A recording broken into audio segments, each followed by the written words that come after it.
Now here's a photography clip. We can blame many things for failed photographs, but the problem usually isn't outside circumstances. Here are my thoughts on this.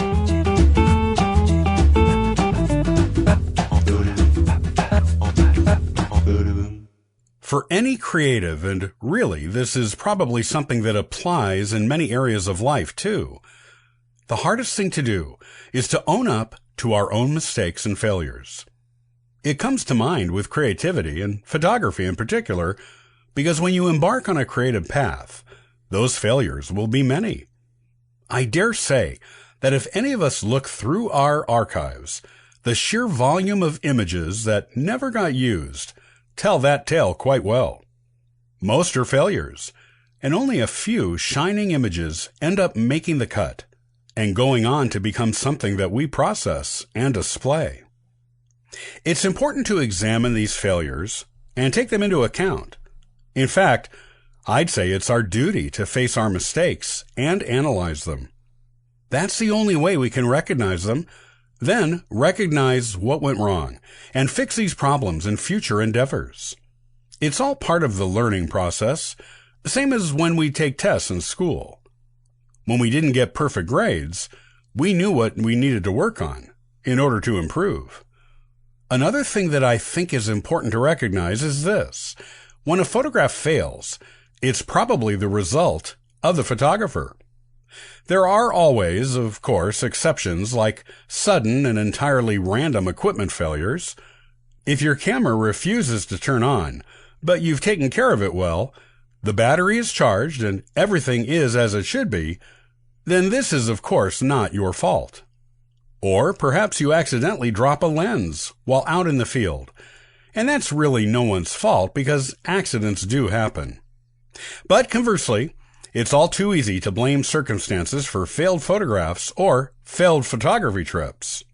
You might say that the weather was bad that day, not what you'd anticipated. And that may be true, but there is still always an opportunity to create something. Beautiful photographs are taken in the rain as well as on sunny days. The challenge here is not to let these kinds of things stop us, but instead to overcome these obstacles, rather than using them as an excuse. Photographers might also escape blame by saying the lighting was too low, as another example. But are there ways to work around low light? A longer shutter speed paired with a tripod, for example. Provided you have the tripod on hand, or another way to keep the camera perfectly still, like bracing it on a table or a solid surface.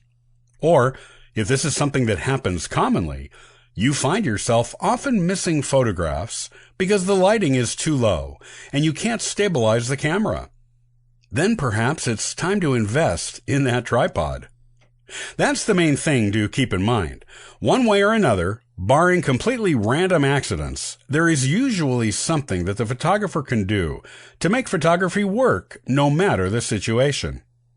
When it doesn't work, then I think that rather than blaming the weather, the lighting, or any number of other factors, it's wise to instead analyze what happened, and then think critically about what we could have done differently to salvage the situation. Creativity finds a way, and when it doesn't, it's likely because we just weren't thinking quite creatively enough.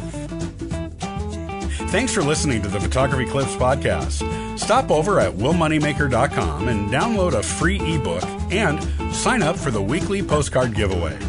Now go and enjoy the beauty of God's creation through your lens.